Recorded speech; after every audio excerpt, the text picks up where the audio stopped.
Welcome in to today's webinar. My name is Hannah Spahn, and I'm the Client Experience Specialist here at Harris Federal Law Firm. I'm really excited about today's webinar as it covers some really important information for all federal employees. Today, we're talking about the different types of federal retirement. We're going to dive into all the details of the different kinds of retirement, and we want you to be confident in your benefits and in your future after this webinar. On today's webinar, I've got with me Michelle Green, our Senior Disability Case Manager, and Caitlin Elliott, a Senior Disability Consultant. Before we get started, make sure you find the chat box on your screen. We have people here live answering your questions as they come in, so get your questions in and we'll answer them as soon as possible.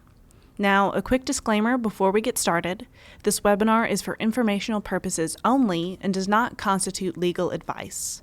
This presentation is not establishing an attorney-client relationship and only serves as general educational purposes.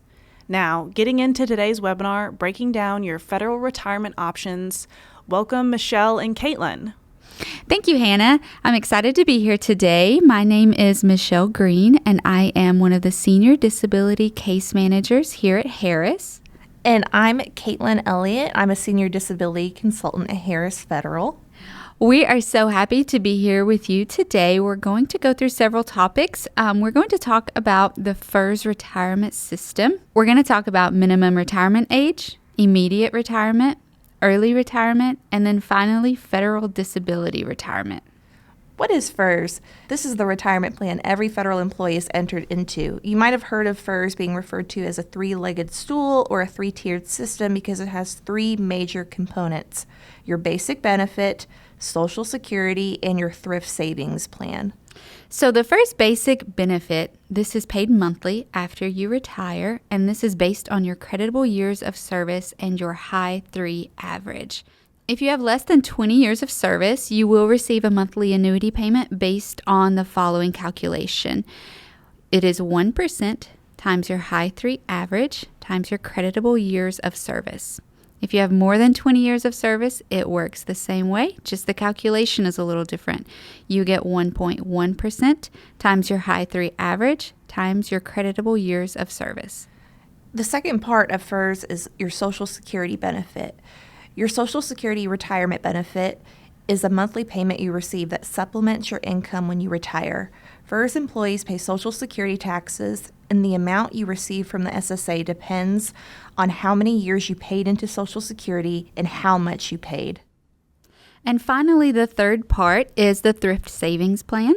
This functions like a 401k for federal employees, and it gives you a way to save and invest for retirement. So you're automatically enrolled to contribute 5% of your salary. The agency does match your contributions, but it's important to keep in mind that if you are contributing below 5%, that means you are not receiving the full matching amount. Understanding minimum retirement age. What is minimum retirement age? Your minimum retirement age, or MRA, is the earliest age you can retire and receive full benefits as long as you have completed the required number of years of service. On the right here is a chart where you can find your MRA based on your age. For example, for those who are born in 1970 or after, your MRA is going to be the age 57. Okay, Caitlin, let's talk a little bit about the different types of retirement. So the first I want to bring up is the immediate voluntary retirement. So this is the straightforward retirement option for federal employees. To qualify for this type of retirement, you have to meet one of the following age and service requirements. So you can see below, it's at age 62, you must have at least 5 years of service. At age 60, you must have at least 20 years of service. Or, as Caitlin just mentioned, there is a minimum retirement age, and for that, you must have at least 30 years of service. Early optional retirement. You might have heard this referred to as MRA plus 10 or MRA plus 10 years of service. This is for people who have met their MRA and have at least 10 years into FERS. The annuity is calculated at the 1% model, but the payments will be reduced by 5% per year each year you're under the age of 62. It is worth mentioning that special provisions do have an immediate voluntary retirement option. So special provisions, federal employees are law enforcement officers, air traffic controllers, federal firefighters, and you will receive a higher retirement calculation if you are in one of these positions. It is 1.7% that is used for the first 20 years of service. Every year after that is 1% for each additional year. So to qualify for this, you must be age 50 with 20 years of service or any age with 25 years of service. Special provisions employees are also subject to a mandatory retirement requirement. This means that they must retire once they've met a certain age. This depends on their job. So law enforcement officers must retire at age 57 with 20 years of service.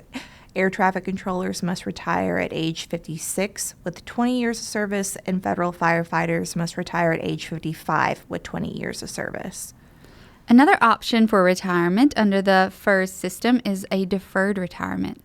So this retirement is for federal workers who left service before they were eligible for a retirement annuity. They can still get their retirement money when they reach the right age, even if they're no longer working for the federal government. And you can see that at age 62, the years of service requirement is between 5 and 10, or MRA 10 plus. If you start collecting this retirement at your minimum retirement age, your payments are reduced by 5%.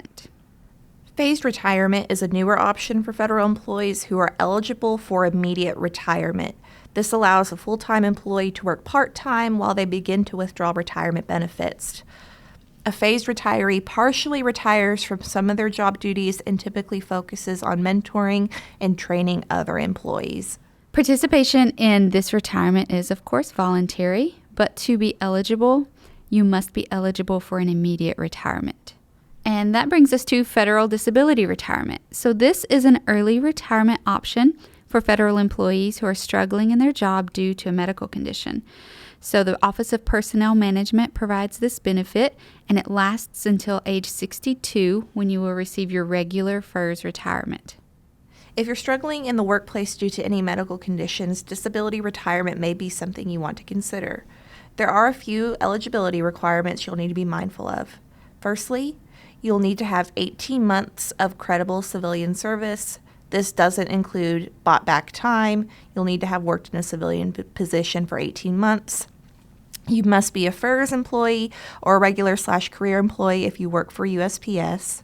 And then you must have become disabled because of disease or injury for efficient service in your current position. So, what are the criteria for qualifying for disability retirement? Caitlin, I thought we might just walk through this one together. Number one, you must have a diagnosed medical condition resulting from disease or injury. Your diagnosed medical condition must be expected to last at least 1 year. You must exhibit a service deficiency after a period of useful and efficient service. Your medical condition must cause your service deficiency. Your medical condition must have arisen or worsened while in your federal position. Your agency must be unable to accommodate you without removing essential functions of your job. And finally, your agency must be unable to reassign you to a vacant position at your pay level in your area. Briefly, we'll go over some highlights of disability retirement, but we're happy to go over this more in a free consultation, of course. First is the monthly annuity payment. The first year on disability retirement, you'll receive 60% of your high 3 average salary. Then, every year after that first year, until the age of 62, you'll receive 40% of your high 3. Then at the age of 62, it's going to be recalculated, and you'll receive your regular retirement annuity. At the same time, while you're on disability retirement, you're still building years into FERS. So you'll build time into the system, but you don't have to work in the federal government for it. You can work in the private sector as long as your earned income doesn't exceed 80% of your federal position's current salary. Lastly, you're also allowed to keep your federal employee health benefits and life insurance. You can also keep your qualified dependents on your FEHB. If you are eligible to retire early under the minimum retirement age provision with more than 10 years of service and you have a health condition, it is worth considering federal disability retirement instead. This benefit can serve as a bridge to 62, letting you get your standard retirement benefits early without any cuts to your annuity. There are some special provisions considerations here. A lot of special provisions employees ask us, I have a mandatory retirement age. Will I still build years of service until the age of 62? Yes, special provisions disability retirees do build years until the age of 62. Once you turn 62, your retirement benefits will shift from disability retirement to those specified by your job special provisions, and they will include the additional years of credible service you earned. So to recap our discussion, Caitlin, there are many different types of retirement for federal workers that they may want to consider when looking toward their future.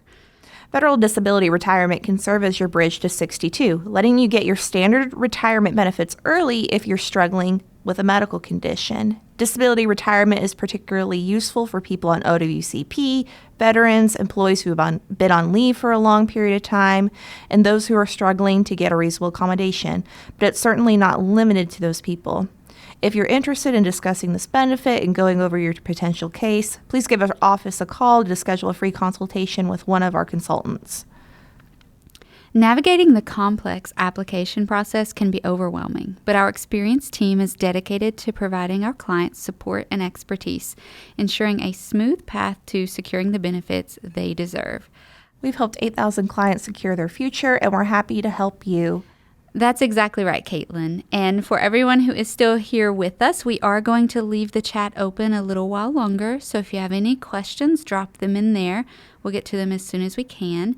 If you do not get your question answered in chat today, please do give us a call. Our consultants are ready to talk with you about your situation and help you find the best path forward. Thanks for speaking with me today, Michelle. I had a great time. Thank you as well, Caitlin. It's always a pleasure to be here with you. Back to you, Hannah. Thank you again for joining in on this webinar today.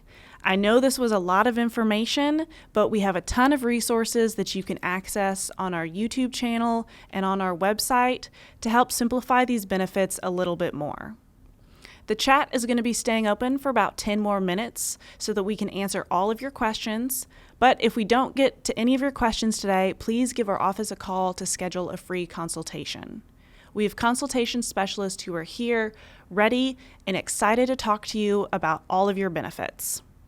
We host these webinars twice a month, so be sure to check out the schedule on our website and watch any of our previous webinars on our YouTube channel. Thank you again for joining us today. We hope to see you next time.